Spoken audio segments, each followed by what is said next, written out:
We're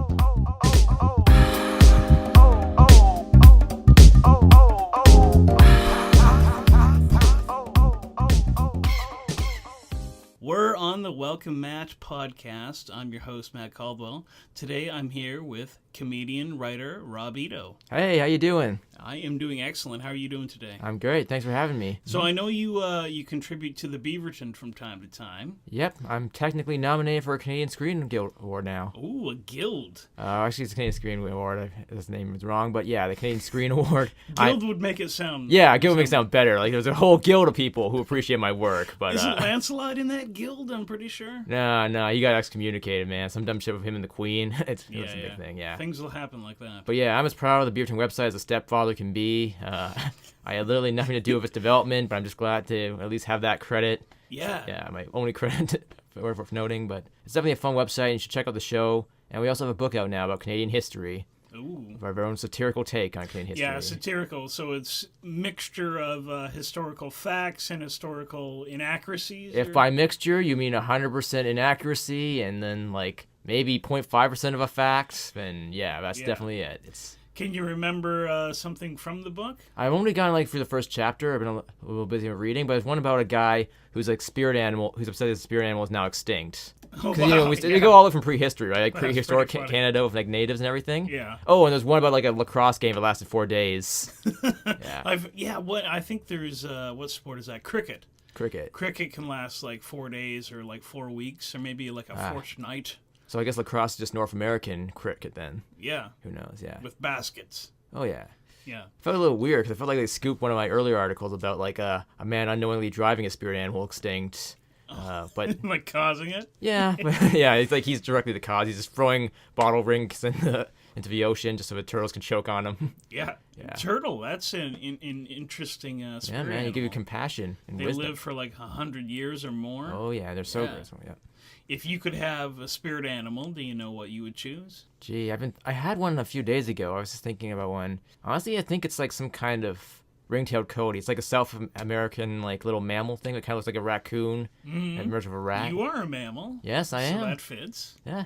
Yeah. I'm not very arboreal, but I don't live in trees, but maybe you could live a tree lifestyle. Maybe, yeah. You know, I was looking at condos in Etobicoke today, so I'm going to be living like a sort of a tree lifestyle equivalent of a human, which I mean I can only eat trees or I can only live off what I find in trees, so... Tree-based diet. Oh, yeah, let's hope there's a lot of birds in Etobicoke. I can feast on the eggs. Yeah, egg season, Egg season is coming. Easter is coming up. So you do some work with Beaverton I mentioned earlier. Do you remember any of the articles? Tell me about. Okay. This is actually great because like a while back I had a contribution about teens participating in the hashtag Asbestos Challenge, which is just a take on all those dumb little challenges we see on social media. Yeah, a lot of Tide Pods are getting. Yes, and then this happened. I'm like, why is life scooping me? Stop imitating me, life. Can I sue all these kids eating these Tide Pods? They're stealing my idea. Yeah. This is my bit. The weirdest thing, Tide Pods have been around for probably, like a decade? Yeah, and now you think it's cool to eat them? Yeah, they were delicious before. Like, and now they're like, all the craze. Is this how our definition of toughness has changed? That we have to be chemically strong now too? We have to be immune to the detergent's effect on our bodies? Like, and people aren't drinking the detergent, but you put it in a eat pod. The pod. It looks like candy in that pod. We should call poison control and see if it's actually safer or not. Well, I don't think it would be. No, probably not. Maybe the fabric softener, but not the detergent. Yeah, I hate those dumb social media challenges things. Like, I don't even know why I did the ice bucket challenge last year. Just pure pressure. Yeah, and the weirdest thing is that it's all the craze for like a little while. Mm-hmm. But if someone were to do the ice bucket challenge now, they would look like an idiot. Totally. It's the timing of it. Like, everybody gets on board for a period of 6 months, and then, work and research and money is raised, but then it like backs off. Yeah. So like the charity, the association gets a lot of money initially, but then there's nothing. Long story short, slacktivism doesn't work, No. Oh man, I don't know if you know this one comedian, Noah Maloney. He had this one challenge thing, kind of like spoofing this whole slacktivism thing, where he would eat Jason Segel's face every day. Yeah, Jason Segal did the same to him. I don't think it ever happened, but it was hilarious just to watch and see it grow. It got so much coverage. I'm like, this guy's a genius. Yeah, it does. Yeah. It would get coverage for sure. That's what you kids need to be doing. Eating people's faces, not like Tide Pods. Just eat paper. That's easier to find, and it'll take you longer to die from it. Yeah. Well, I think you can die from eating You probably paper. can. Oh, yeah. Yeah. It's probably good he stopped. He probably wouldn't have lived past his 20s. Paper, of course, is made from trees. Tree-based diet. Your tree-based diet. Oh, yeah. Yeah. Okay, so are you ready to play some games? Absolutely. All right. The first one we're going to try today is Spoiled Movies. Okay. We're going to be back with that right after this.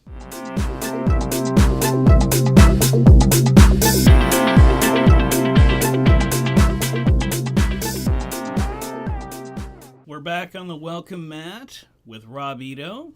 Hey. And now we're going to give a go on spoiled movies. I can't watch movies. I get too physically invested in it, and it's just too much thrill. Mm-hmm. So I get all my movie info from guests that swing by. So what movie did you check out recently? I recently checked out the biopic, I, Tonya. Tonya. Yeah. You get a pronoun and a noun. A noun who's a pro? She was a pro figure skater. In favor of nouns. Yes. So what can you tell me about this movie? I gotta say, if you don't like movies with too much frills, you wouldn't have liked this one. Because I thought the third act where JFK comes out of a time machine and just starts wasting the audience, I thought that was a step too far. Yeah. Went too far with the JFK. Yeah, well, I do like the subtext about how the CIA corrupted the Colombian government a bit. Like, that's some very nice subtext that's happening in the background. And if you catch it, you're like, oh my god, this is the truth. Wow. Yeah. So JFK in the third act. Can you tell me a little bit about the first and second act? How does it lead Honestly, up to you're not missing too much in the second act. All it really happens is the shark jumps out of the water and just starts dancing around for a little bit. He does the cha-cha, he does the get Harlem Shake. He does all this dumb moves that we've seen over and over again. So you really are missing the history of dance. Basically, yeah, from the shark's perspective. And apparently the shark has only lived for like 5 years. Now, was it the left shark from the Super Bowl? No, I think this might have been a newcomer. I don't think I've seen him anywhere. I think I've seen him in one commercial for Shark Week. And that's about it, yeah. Sharknado, that was a movie that got reviewed. I hear there was a lot of cats in that. Somebody told me about that. Yeah, a lot of cats playing shark roles. It was this huge controversy thing in the whole shark community, I heard. Like shark actors were in uproar. Like, stop casting cats in shark roles. I mean, come on. Like, we're so underrepresented in film. Yeah. Or, misrepresented. They're always playing the villain, like freaking Jaws. Or... Yeah. So, this movie, of course, it stars Julia Lewis playing Margaret Robbie, playing I, Tonya. Oh, wow. They really went deep into that. And it stars John C. Reilly in CGI as a skating rink. Yes.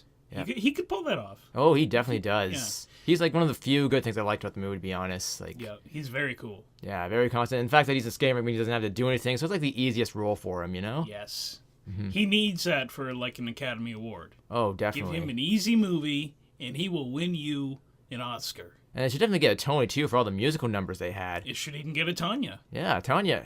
They should rename the Tonys the Tonyas, Because that's how many musical numbers was in it. It's just basically just one jukebox movie. Mm-hmm. Yeah. So this is a biopic. Who gets to direct it? Me. I got to direct it for a few scenes, and then I just let some homeless guy I found on the street finish the rest. On the street? Yeah, I figured, you know what? I got my big break in Hollywood. Time to pay it forward. So I just found the dirtiest guy I could off the streets of LA and like, hey, buddy, you want to try directing this movie? And I did the first two scenes, which in my personal opinion, was definitely the best scene. One of them got cut, but, you gotta make room for screen time. So it's set in LA? Yeah. Well, how do they LA, keep the John C. Reilly cool enough in L.A.? Oh, it's all CGI. It's all like smoke and mirrors. Yeah. He gets so into character. He was just lying on the ground.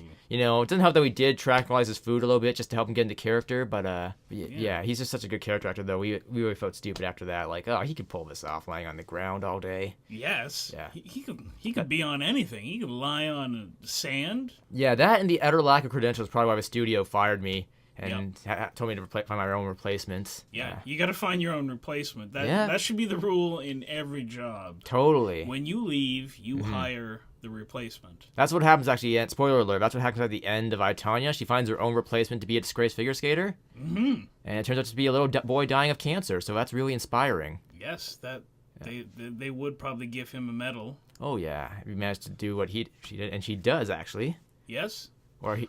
What color is the medal? Oh, it's like kind of a nuclear green. It's like glowing. Ooh. But when you wince a bit, it turns a bit blue. Okay. Yeah. So the Olympics are in this movie. All the Olympics. The Paralympics, the Special Olympics, the 1975 Berlin Olympics. It's all there. Mm-hmm. Oh, yeah. What would be your favorite Olympics? Ooh, I think the ones that took place on Mars in the year 2032. Those ones were a game changer. Yeah. It was very hard to do the water sports there. Yeah, and the Centurions totally had the lead in the discus throwing. Like, they're 6 arms and everything. But luckily, we got our amount of arms. You see, and I'm just glad they lifted the ban on genetically modified athletes, because we finally could breed the perfect Olympic team to really give us the edge in those like higher gravity events. Yes. Yeah. The pole vault. Oh yeah, and space luge, which it's really dangerous. I got mad respect for space lugers. Yeah. There were 17 fatalities at the 20. And counting, Yeah, you gotta count. Well, one day they'll make it safe for everyone, then kids at home can try it. Just go around a black hole, let the gravitational pull you around in your space luge. Mm-hmm. But until then, don't try it at home, kids. It's not safe yet. Not safe. Tonya. Mm-hmm. Speaking of kids, would you recommend this movie for children? Absolutely. There's so many important life lessons for kids. Mm-hmm. Like especially how don't get your dream hopes up when you get asked to direct a few scenes in a movie because it doesn't mean anything. Yeah, one could get cut. Yeah. And, even sharks can dance, too, if they really believe themselves. And don't be fooled by the first few minutes of a movie, because this one opens up on a plane crashing in a cornfield, and it's never referenced again. Corn. Yeah. So it's a little hard to watch, but it's never referenced again. It's just kind of a way of throwing you off the scent for the whole Colombian subplot that I mentioned earlier. Yes. Yeah. Well, there might not be corn in that field. No. Could be stalks or something else. We never really find out, that's just the tease. Yeah. They always tease you at the beginning. Oh, yeah. That's the one scene I fought to have removed, but, studio put their foot down. Yeah. Mm-hmm. What's the runtime of this movie?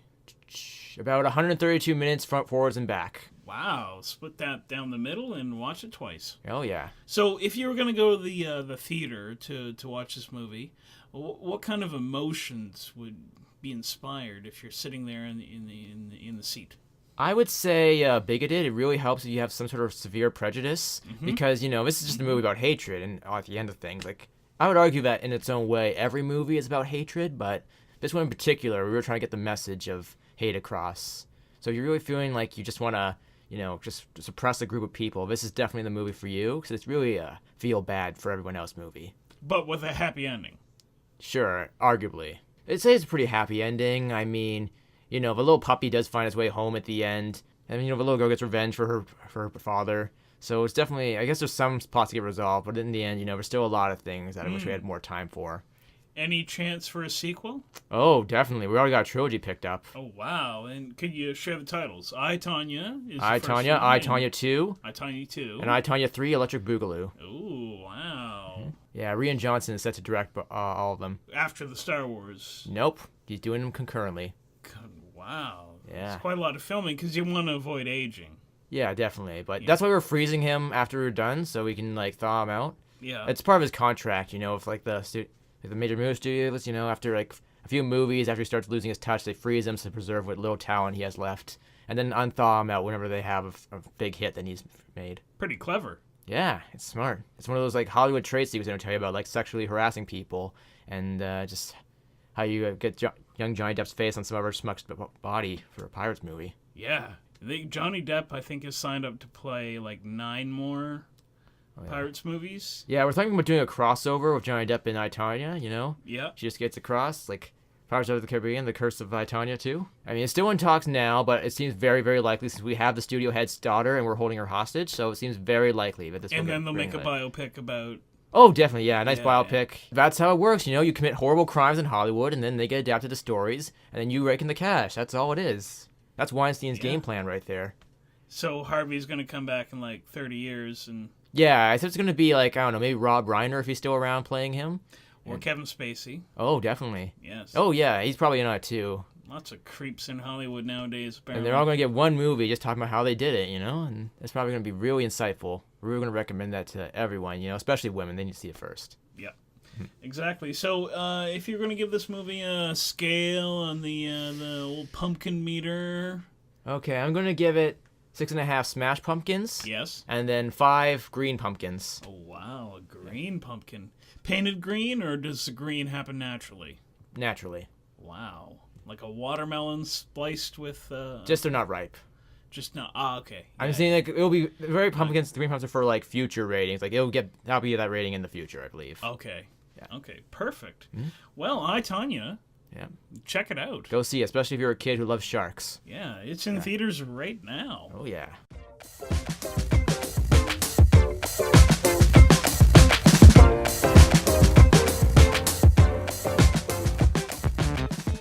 We're back on the Welcome Mat. Thank you for listening. I'm here with Rob Ito. Hey, I haven't left. No, you haven't even gone out of the room yet. Oh no, I'm Wow. tied to the chair. Yeah, you know, I gotta have forced guests here. It's just part of the charm. Really keeps us motivated. Yeah. We're going to play Deathmatch. Mm-hmm.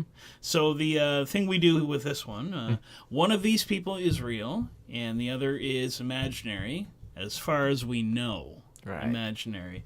So the Deathmatch we're going to do today is going to be Thomas Edison, great inventor, made a lot of patents, and the fake person is Inspector Gadget. I don't think he invented anything, but he had a lot of parts. He is the invention. Yeah, he is the invention. So, a fight to the death.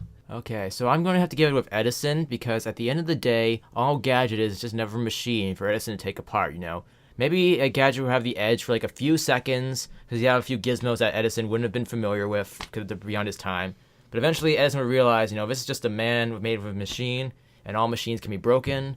So he starts systematically taking Gadget apart, you know, giving the old rope-a-dope. Rope-a-dope. Yeah, you know, that's when like a boxing term, I think it was Muhammad Ali who termed it, you know, he would take as much terrible punishment as he can, and then when his enemy got tired out, he would just strike back with everything. So that's probably what Edison would do, just wait for Gadget to exhaust all his energy. Yep. And then, I don't know, because I don't know if Gadget runs on fuel or anything. I don't think he's that much of a machine, but... I'm not sure what percentage of machine he would be. I think it would have to be at least 60 machine, 40 body. The brain is definitely... Well, body. yeah, because he's dumb as hell. Yes. That's another edge Edison You wouldn't has. invent a robot that would be that dumb. Well, maybe. No. Maybe he's full robot. I don't know. There's that one Robot Chicken sketch where he turned into a Terminator, but I think we're just sticking with the strict canon here of Inspector Gadget lore. In which case, I have to definitely give it to Edison, you know, because it's like Edison's actually smart, you know. He invented things. He changed the way we live. And Gadget was like a bumbling detective, you know. If you watch the show, it was his dog and his niece that did all the real sleuthing. Yeah, niece Penny and dog Brain. Yeah. And we're assuming we're not in this. This is a one-on-one fight. Yeah, I mean, Thomas Edison, he doesn't have a lot of allies. You can call in Tesla, but then I get the feeling Tesla would betray him. Yeah. Like, I heard a rumor, this is just a rumor, Okay. that Thomas Edison was a bit of a thief. That Possibly?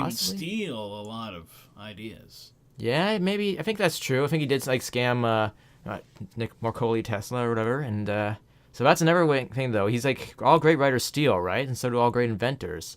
So maybe after a while, after a few seconds of watching Gadget fight, he'll MacGyver himself his own like kind of gadget arm, make a go-go gadget rocket launcher, Yeah. and just take him down. Take him on down. Gadget, of course, is very clumsy, but things always seem to work out in his favor, mostly due to his niece and dog. Yeah. Yeah, they're the real heroes. Of course, he's got the chief.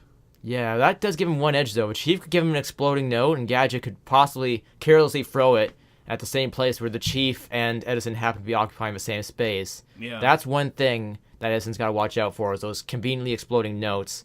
But don't ever seem to be lethal, though. The Chief is always fine after. He's just dirty as heck when it goes off in his face.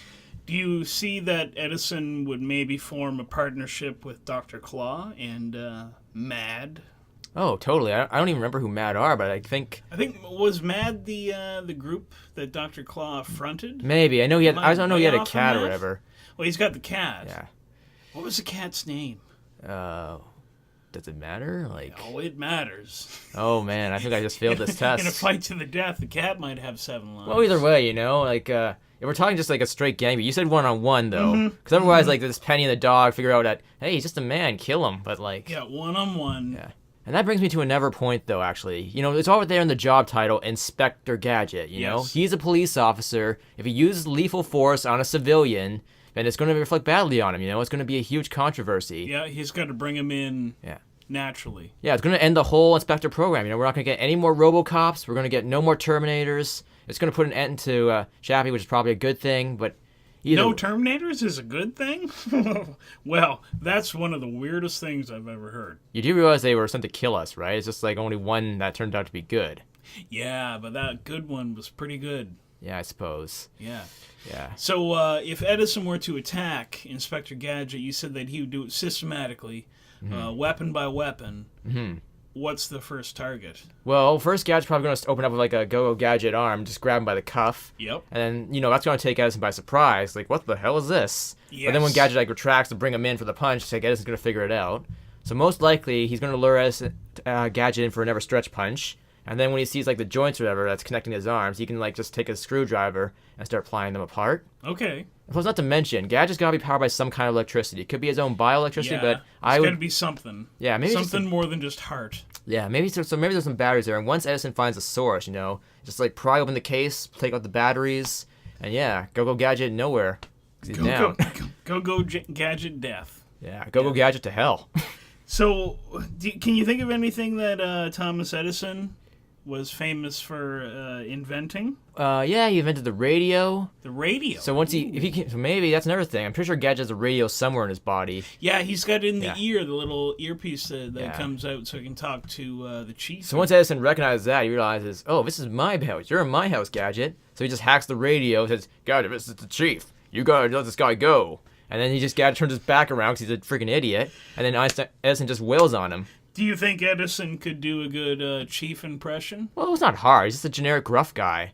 Gadget, I need you to open this note. Yeah, tough exterior, but really... And really tougher inside, because he's been screwed around by Gadget so many times. He's able to survive all those bombs. They can't be big bombs, though. They're made out of, like, tiny pieces of paper. Yeah. Yeah, but somehow explode. Edison, also, I believe he invented the light bulb. He did, and Gadget relies on that heavily. Yes. He just turns it on, you can't just fight Edison with his own toys, No. He takes away that light bulb, no more inspiration for Gadget, no more ideas. Yep. Yeah. Gadget's just like saying, what do I do now? I really don't know what's going on. So, something we gotta talk about here is the will to kill. Okay, I know I've been in Edison's camp this whole debate. Yeah. But let's face it, Edison was a stone cold thief, Yes. He jumped out of elementary school, he had a rough life. He's not going to be afraid to take down Gadget. Like I said, Gadget's a police officer, Yeah. I think he wants to set a good example for his niece. He doesn't want her to see him with blood on his hands. Serve and... Protect. And get your ass beat by a smarter inventor. Yeah. And Gadget never caught Claw. Claw would always escape, and there would always be a next time for Gadget. Yes. Yeah, he'll get you next time. So it's really just a game of a competent cat versus a competent mouse. And this is a guy who's actually competent. He succeeded and accomplished things. Yes. So Edison takes him down. Mm-hmm. So what do you think the killing blow would be? Well, I do like the idea that he'd be merciful to take out the battery, but I get the feeling Edison would want to leave his mark on him a little bit, so he'd probably just scuff up the face, peel back whatever face artificial skin Gadget has, and just expose his metal head to the world, even though I don't think there's probably much metal in his head. There might be. Well, yeah, I can't think of anything that would come out of his... Oh, did he have binoculars that would come out of his eyes? I think he did, yeah. So maybe he just pry those out and just beat him to death with them. With his oculars. Yeah.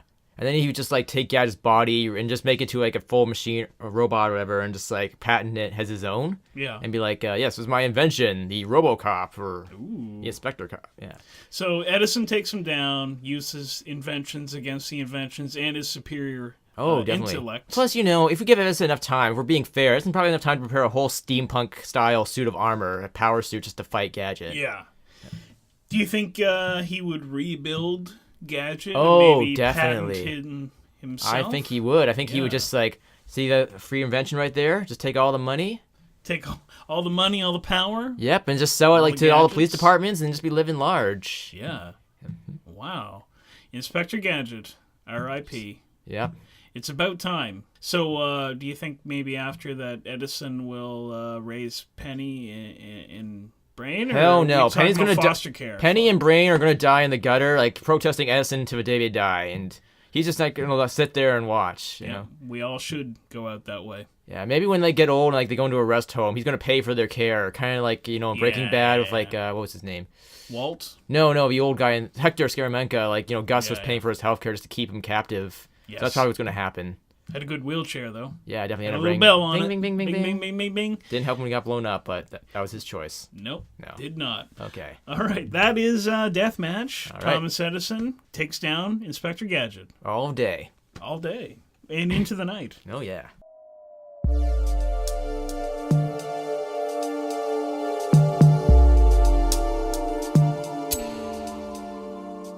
We're back on the Welcome Matt podcast. I'm your host, Matt Caldwell, here with Rob Ito. Hey, how's it going? I'm doing very well. All right. We gave a couple games ago. We're going to give one more game a try. I think this one's only been done once before.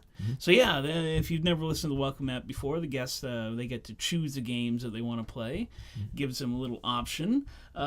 Spoon hand, fork hand is the game. That's where you replace a part of your body with any invention known to man or even animal. Ooh. Yeah, or even So like another... Like the rocks that otters use to break clamshells, that like that kind of thing? Yes. Cool. You could be an otter rock. Yeah. Yes.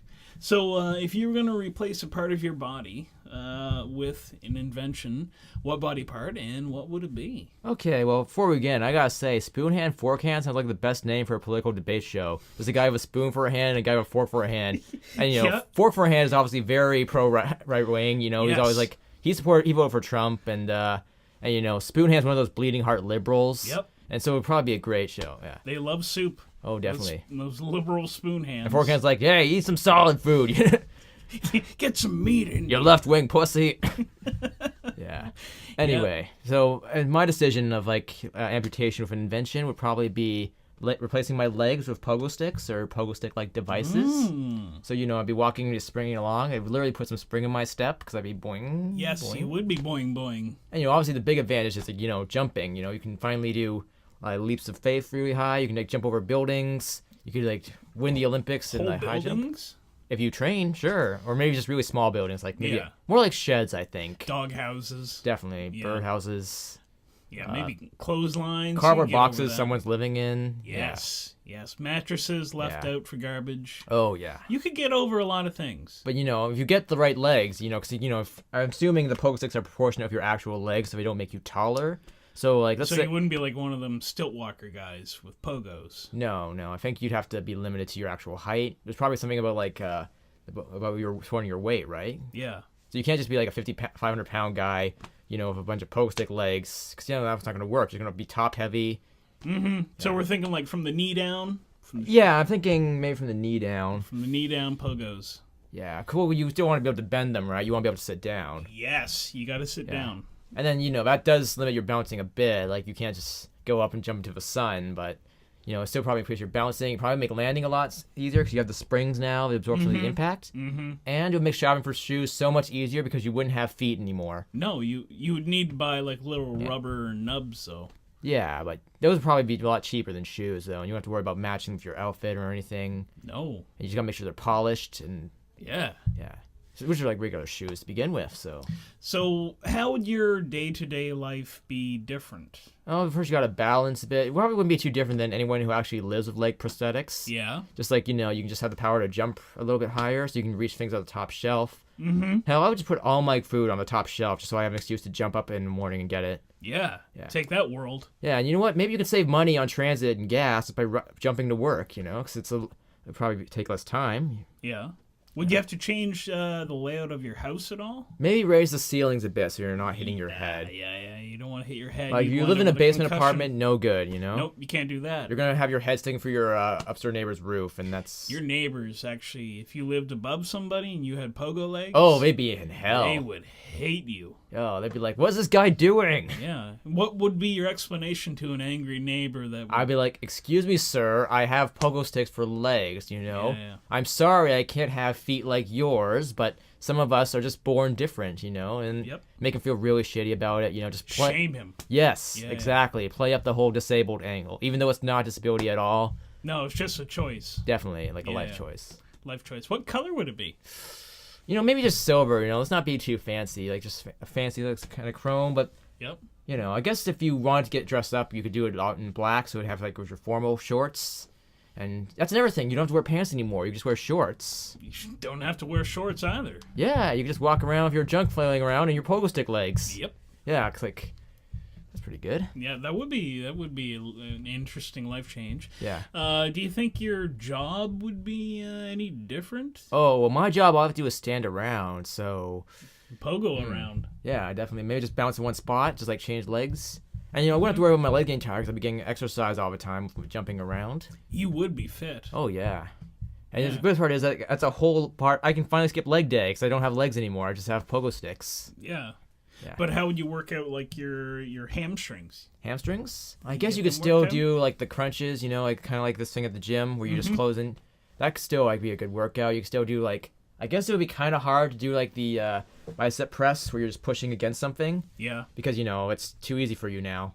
Or Yeah. you're dangerous. You might just ricochet and hit your knees. You are dangerous. I guess, yeah, your only real exercise is work jumping, I guess. You can only do jumping jacks or cartwheels or just, like, acrobatic exercises. Because it's too dangerous to row. You could do, like, just, like, straight-up bicep curls, just sitting around. Because, your arms aren't affected by this. Yeah, there are definitely some things that you could do easier. Some things would be more difficult. Oh, yeah. Do you see any relationship problems when you have pogo Well, legs? if you practice, you can be an excellent dancer with them. Like, there's some Yes. great dancers you could probably do. You probably can't do by, like, one dance you see at the Jewish ceremonies a lot where the guy gets down on his, like, the Russian kind of step dance. Yeah. Yeah, because that would be, I think, a bit trickier. You'd fall down.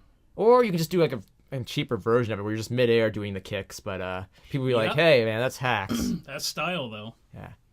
And breakdancing's out of the question, obs. Yep. But I imagine, like, girls always want guys who can reach the top shelf. And you can reach the top shelf of anywhere with these things. They also like walks on the beach, I'm told. Yeah, but now you can take them on jumps on the beach. Could you jump like, If you train, in sand? Oh, yeah, that's true. Can you bounce in sand? You I don't know can't. if the human body can bounce in sand. Well, you can try. You'd be very absorbent. Or we can go for walks on the pier then and just bounce around. The pier. I guess you don't have to bounce. Like, you could probably put, like, a stick in your springs to keep them steady, but at the same time, it just feels like a waste. Yeah, that would be a waste. No more walking while holding hands. That's out of the question. That's true. But on the plus side, if you're willing to experiment with positions, you can probably give her a really good time in the bed. You know what I'm saying? Mm-hmm. Yep. Mm-hmm. It's like use the spring-powered legs, get the pumping going. Yeah. I'm not sure how exactly, but I'm sure we can figure something out between the two of us and literally any other pervert on the internet. I hear people use the internet for perving. Yeah, it's very common. Perving around and doing podcasts. That's the two things people do. Sometimes both at once. Very much. So, do you see any other possible negatives? Well, let's see. It's a little bit noisy. You'll probably freak out, like, a bunch of kids who are just, like, or even pets. They might not like the noise of some rusty pogo sticks. Yeah. And that is every point. It is metal in your body, so you're going to have the same problems your average Wolverine faces, Rusting. Yep, rusting and going through metal detectors. Yes. That might be an adherent to my Travel job, might be actually. difficult. Oh, that actually is a deterrent to my job, because I do go for security every day once in a while, so... Every day, once in a while. Well, for like an hour or so, I go to the U.S. border and chill, and so I'm gonna have to jump over the security scanner. Like, or come on, guys, I'm gonna have your tea here. Yeah, you could just go through the machine, maybe. Maybe, yeah, and that'd be weird. Expose myself to all those X-rays. You know. How do you think you do on escalators? I do amazing on them. Just like be taking 3 steps at once, and boom, instant. Yep. When you go upstairs now, how many steps do you do at once? About 1 or 2. 1 or 2, yeah. I do 2 mainly. But this way, you can do like the whole flight. Yep. Depending on a small flight, easily like 2 steps. Bounce on them legs. Mm-hmm. Yeah. Excellent. So, and of course, let's not talk about basketball. Let's not even get into basketball. Yeah. You could do basketball, any sports really. Oh yeah. As long as people, would play with you, people might be a little bit. That's true. Hesitant to. But come on, Oscar Pistorius was a great athlete. Yeah, I think he competed in both Olympics. Yeah. And I'm pretty sure that's what he's mostly known for. Oh yeah. Yes. Solid individual, that Oscar. Oh yeah, I don't think there's anything bad about him. No. All right. I want to say thank you. No problem. For swinging by the Welcome Matt podcast. Thanks for having me. We played a little spoiled movies, gave a review of Tonya. Oh yeah, that was insightful. a death match. Thomas Edison kicks the crap out of. That brought out so much Inspector stuff for Gadget. me. Oh my god. In Spoon Hand Fork Hand, you're gonna have pogo legs. Yep.